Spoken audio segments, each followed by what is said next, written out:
Bismillahirrahmanirrahim. Assalamualaikum warahmatullahi wabarakatuh. Apa kabar adik-adik semua? Saya harap kalian dalam keadaan sehat walafiat ya. Nah, adik-adik, pada pertemuan kali ini kita akan belajar mengenai transformasi geometri. Adapun submateri yang akan kita bahas pada pertemuan ini, yang pertama definisi transformasi geometri, yang kedua jenis-jenis transformasi geometri, dan yang terakhir ialah soal dan pembahasan. Untuk lebih mengefisienkan waktu, langsung saja kita masuk ke dalam materinya.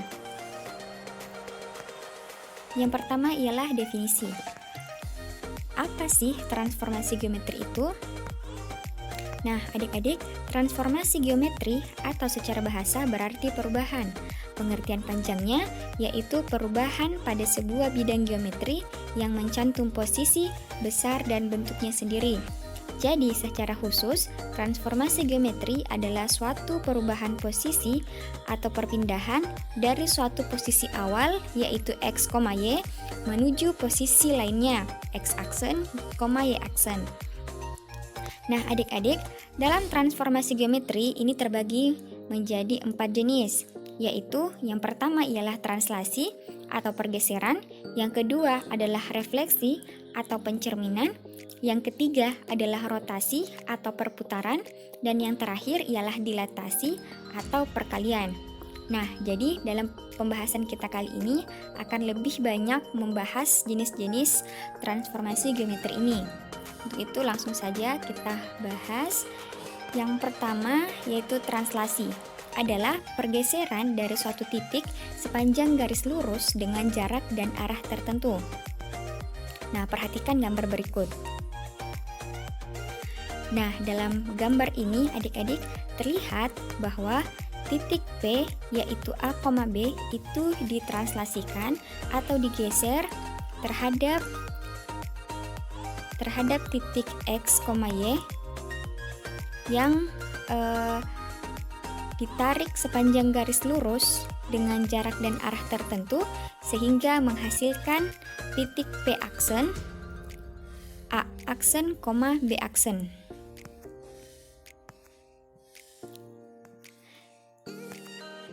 Nah, sehingga diperoleh rumus translasi oleh titik XY sebagai berikut, yaitu titik P, A, B ditranslasikan terhadap XY akan menghasilkan titik P aksen sama P aksen, yaitu X ditambah A, Y ditambah dengan B. Nah, adik-adik, untuk lebih jelasnya, mari kita lihat contoh soal berikut. Contoh soal yaitu tentukan bayangan segitiga ABC dengan A 3,1, titik B 6,3, dan titik C 1,5 oleh translasi T 35. Nah, untuk menjawab pertanyaan ini adik-adik tentunya kita harus mengacu atau berpedoman pada rumus yang di atas ya, yang telah kita pahami sebelumnya. Langsung saja kita masukkan nilainya. Didapatkan bahwa titik A 3,1 ditranslasikan terhadap 3 dan 5 menghasilkan titik A aksen, yaitu 3 ditambah dengan 3, kemudian 1 ditambah dengan 5, sehingga memperoleh hasil A aksen sama dengan 6,6.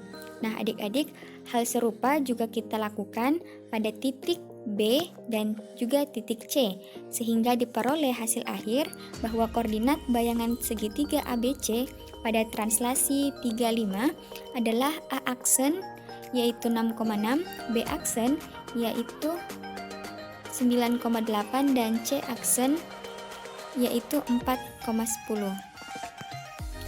Nah, selanjutnya yang kedua ialah refleksi atau pencerminan, yaitu pencerminan suatu titik pada bidang batas cermin sehingga jarak titik asal ke cermin itu sama dengan jarak titik bayangan ke cermin. Nah, adik-adik, berikut contoh gambarnya.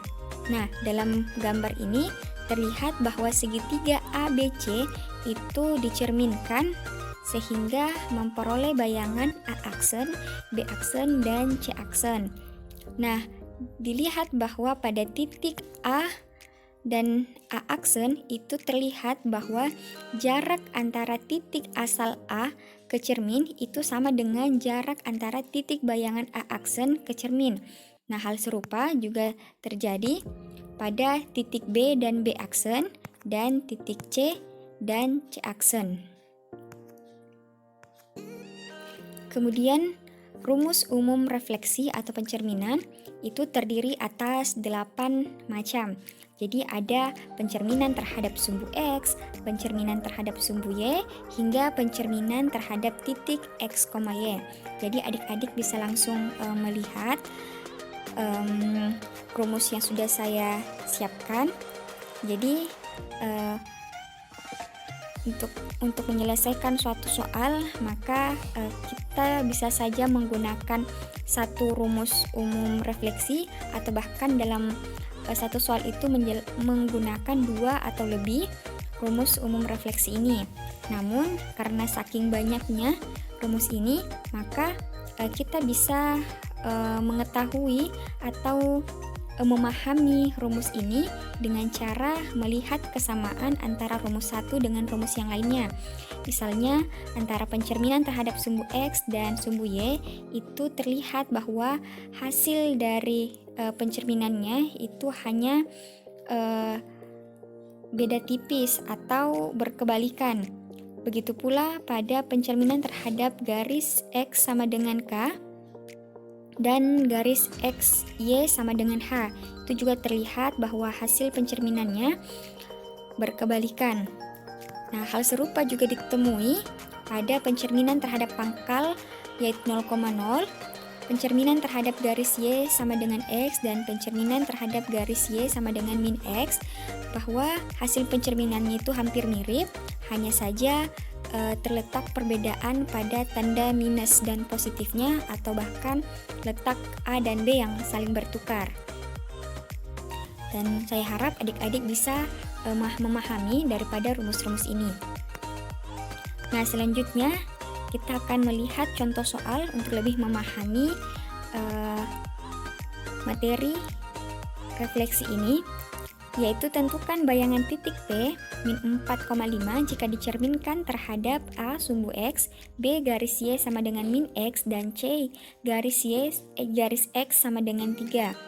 Nah, adik-adik tentunya untuk menjawab pertanyaan ini, maka ada rumus yang akan kita jadikan patokan sesuai dengan rumus yang telah kita jelaskan tadi.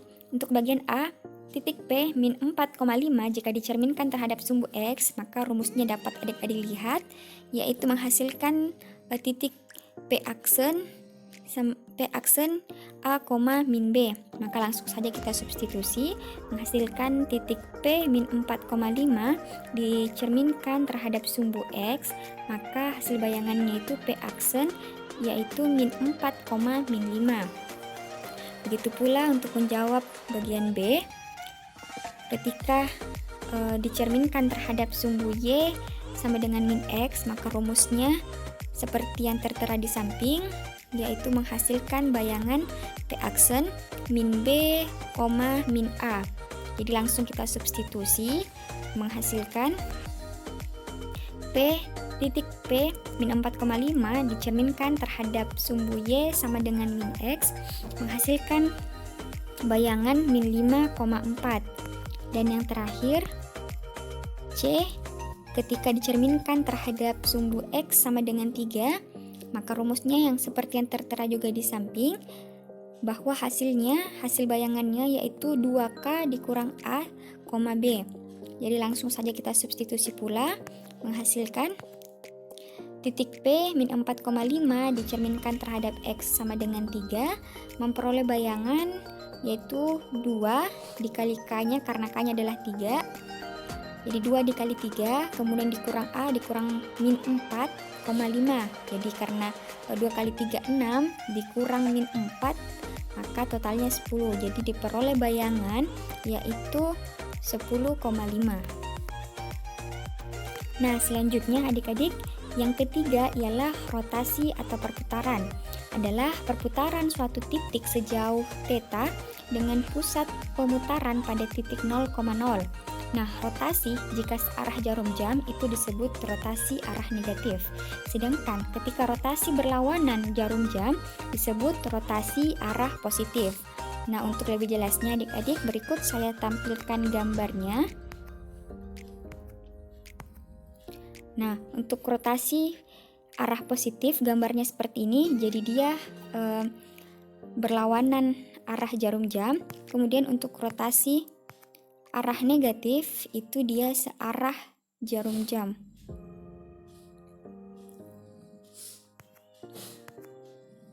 Nah, adapun rumus umum dari rotasi ini yaitu terdiri atas 3. Yang pertama, ketika rotasi sejauh 90 derajat searah jarum jam, maka rumusnya yaitu titik P, A, B menghasilkan titik P, A, B dirotasikan sejauh searah jarum jam, maka menghasilkan bayangan B, min A. Begitu pula ketika berlawanan arah jarum jam, maka menghasilkan bayangan min B, A. Jadi dia kebalikan dari searah dan berlawanan. Dan ketika dia dirotasikan sejauh 180 derajat, maka hasil bayangannya itu min A, min A. Nah, adik-adik, langsung saja kita lihat contoh soalnya, yaitu tentukan bayangan titik M 3,6 jika dirotasikan dengan A 90 derajat searah jarum jam dan B 90 derajat searah berlawanan arah jarum jam. Jadi untuk menjawabnya kembali lagi kita harus berpatokan kepada rumus yang sebelumnya kita bahas, yaitu kalau dia searah jarum jam maka bayangannya itu adalah B, min A. Jadi kita substitusi menghasilkan titik M 3,6 dirotasikan searah jarum jam, maka menghasilkan bayangan min 6,3. Kemudian bagian B dirotasikan berlawanan arah jarum jam, maka rumusnya sama, yaitu menghasilkan titik bayangan min B, min A. Jadi dia kebalikan dari searah jarum jam, sehingga diperoleh hasil substitusi yaitu titik M 3,6 dirotasikan sejauh 90 derajat berlawan arah jarum jam memperoleh bayangan 6,3. Selanjutnya yang keempat ialah dilatasi atau perkalian. Nah, dilatasi ini juga bisa dipahami sebagai bentuk pembesaran atau pengecilan dari titik-titik yang membentuk sebuah bangun. Nah, berikut gambarnya. Jadi terlihat dalam gambar ini bahwa terdapat sebuah segitiga yang bayangannya itu diperkecil berdasarkan letak titik-titiknya. Nah, dalam gambar itu dijelaskan bahwa titik P, A, B yang dilatasikan dengan faktor skala K akan berubah menjadi X aksen sama dengan K dikali X dan Y aksen sama dengan K dikali Y. Nah, adapun faktor skala K ini diperoleh dari operasi antara jarak dari pusat dilatasi ke titik bayangan dibagi dengan jarak dari pusat dilatasi ke titik asal, dengan syarat bahwa faktor skala K itu bernilai positif jika bayangan terletak di sisi yang sama dengan titik asal, sedangkan K akan bernilai negatif jika bayangan ini terletak di sisi yang berlawanan dari titik asal. Jadi adik-adik, jika kita melihat gambar yang tertera di sini, bahwasanya faktor skalanya itu pasti bernilai positif ya, karena bayangannya itu terletak di sisi yang sama dengan titik asal. Jadi dia tetap di sisi kanan garis sumbu Y. Nah, berikut rumus umum daripada dilatasi, yaitu ada 2. Pertama terhadap titik 0,0 dan yang kedua terhadap titik X, Y. Untuk lebih jelasnya kita masuk ke dalam contoh soal. yaitu tentukan bayangan titik A 3,5 jika dilatasikan terhadap titik 0,0 dengan faktor skala 4 dan B terhadap titik 1,2 dengan faktor skala 2. Jadi untuk menjawabnya sekali lagi harus berpatokan dengan rumus yang ada. Yang bagian A dilatasi terhadap titik 0,0 dengan faktor skala 4, maka rumusnya yaitu seperti yang tertera di sebelah kanan, maka menghasilkan bayangan itu K dikali A, K dikali B. Nah, langsung saja kita substitusi, menghasilkan titik A 3,5 itu dilatasikan terhadap titik 0,0 dengan faktor skala 4 menghasilkan bayangan 4 dikali 3 itu 4 dikali 5 sehingga menghasilkan titik A aksen yaitu 12,20. Hal serupa juga dilakukan pada bagian B-nya, itu dilatasi terhadap titik 1,2 dengan faktor skala 2. Rumusnya seperti yang tertera, itu menghasilkan titik bayangan K dikali A dikurang X ditambah X lagi, K dikali B dikurang Y ditambah Y. Jadi langsung kita substitusi, karena di sini kan 3,5 artinya 3 itu X dan 5 itu Y. Jadi memperoleh hasil titik A 3,5 didilatasikan terhadap titik 1,2 dengan faktor skala 4 memperoleh bayangan A aksen yaitu 2 dikali 3 dikurang 1 ditambah 1, 2 dikali 5 dikurang 2 ditambah 2, dan ketika dioperasikan menghasilkan A aksen yaitu 5,8. Nah adik-adik, untuk lebih jelasnya lagi, berikut kita masuk ke dalam soal dan pembahasan. Nah, soalnya yang saya sediakan yaitu tentukan bayangan titik S 2,-3 jika bagian A jika ditranslasikan terhadap 4.46, bagian B jika direfleksikan terhadap sumbu Y, bagian C jika dirotasikan sejauh 180 derajat, dan bagian D jika dilatasikan terhadap titik 0,0 dengan faktor skala 3. Ya, langsung saja kita jawab pertanyaan ini.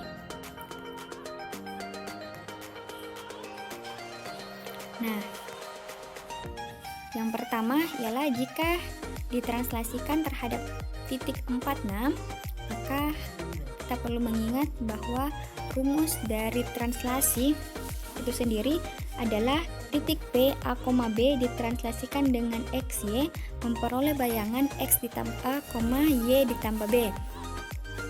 Jadi kita langsung substitusi masuk nilainya, karena tadi diperoleh nilai X-nya sama dengan 4 dan Y sama dengan 6, sedang A itu sama dengan 2 dan B sama dengan -3. Jadi langsung saja, jadi titik S 2,-3 ditranslasikan terhadap titik 46 memperoleh bayangan 6,3. Jadi langsung saja saya berikan hasilnya, karena adik-adik mungkin sudah paham bahwa 6 ini diperoleh dari 4 ditambah 2, sedangkan 3 itu diperoleh dari 6 ditambah -3. Selanjutnya bagian B, jika direfleksikan terhadap sumbu Y, maka kembali lagi kita mengingat rumusnya yaitu titik P, A, B jika direfleksikan terhadap sumbu Y, maka bayangannya yaitu -A, B. Sehingga diperoleh hasil titik S 2,-3 direfleksikan terhadap sumbu Y memperoleh bayangan -2, -3. Kemudian bagian C jika dirotasikan sejauh 180 derajat. Nah, rumusnya yaitu titik P, A, B jika dirotasikan sejauh 180 derajat memperoleh bayangan -A, -B.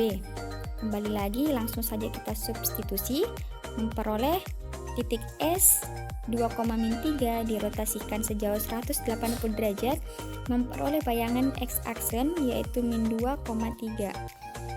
Dan yang terakhir ialah jika dilatasikan terhadap titik 0,0 faktor skalanya 3, Maka kembali lagi rumusnya yaitu titik P, A, B jika dilatasikan terhadap 0,0 maka bayangannya itu K dikali A, K dikali B.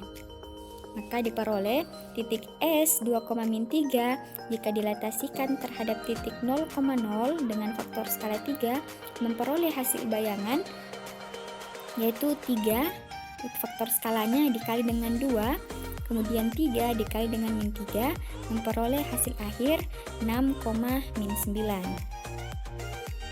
Nah adik-adik, cukup sekian belajar kita hari ini. Selamat belajar dan mohon maaf apabila ada kesalahan. Jazakillah khair. Assalamualaikum warahmatullahi wabarakatuh.